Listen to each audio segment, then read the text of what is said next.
Hi, good morning everyone. Welcome to this topic of log files. The system log files contain information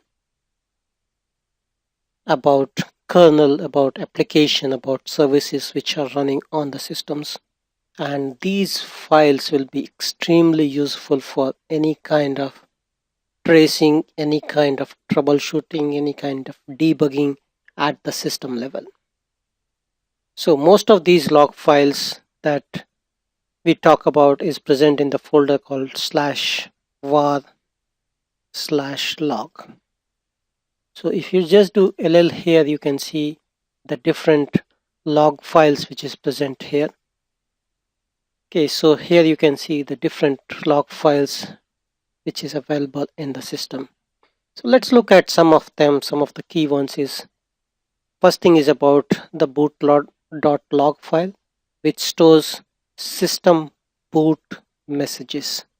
Then there is cron file. Okay, so you can see if the cron is enabled in the system, all the cron related information will be stored here. So the cron jobs we can enable the cron logging into this folder. Then you have the files called related with the mail, that is mail.error, info, warnings. So these are the files related with mails. Then you have WTMP file, which is extremely important, which keeps track of logging information.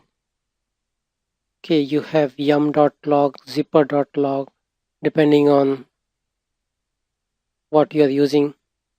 Okay, then this is one extremely important file, var log messages, and there is a rotation in place, so you can see the different variant for it. Okay, so that is about the different log files. Logging is the only way you can find out what your system and processes are doing. And Linux, like any other Unix operating systems, takes logging very seriously, and regardless of whether you can administer or you are an administrator or a home user, you will have to deal with system logs at some point of time.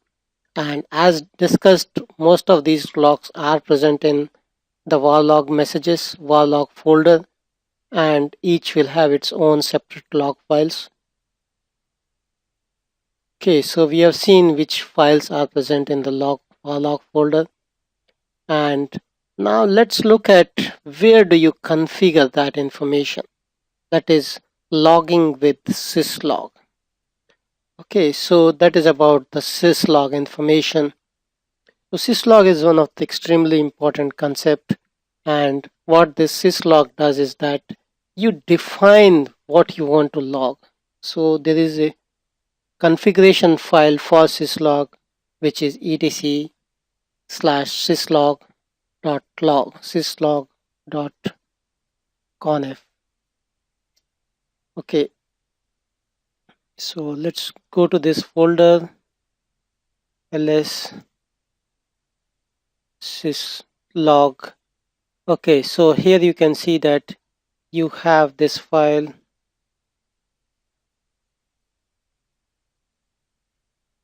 Okay, this is sysctl.conf. Then you have syslog-ng. Okay, if we cat this file, okay, so you can find information about what is being logged, with what severity it is being logged. Okay, so let's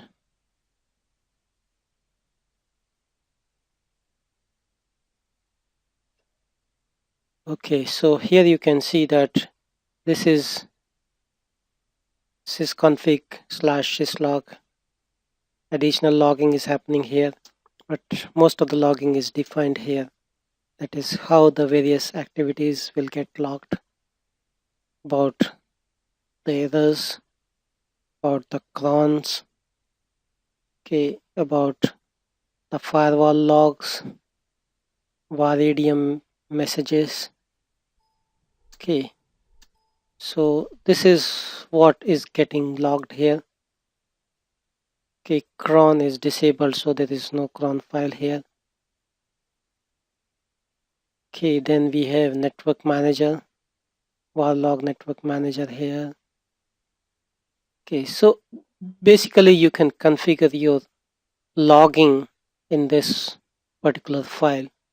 Okay, so syslog-ng.conf, this is the file where you are configuring that information.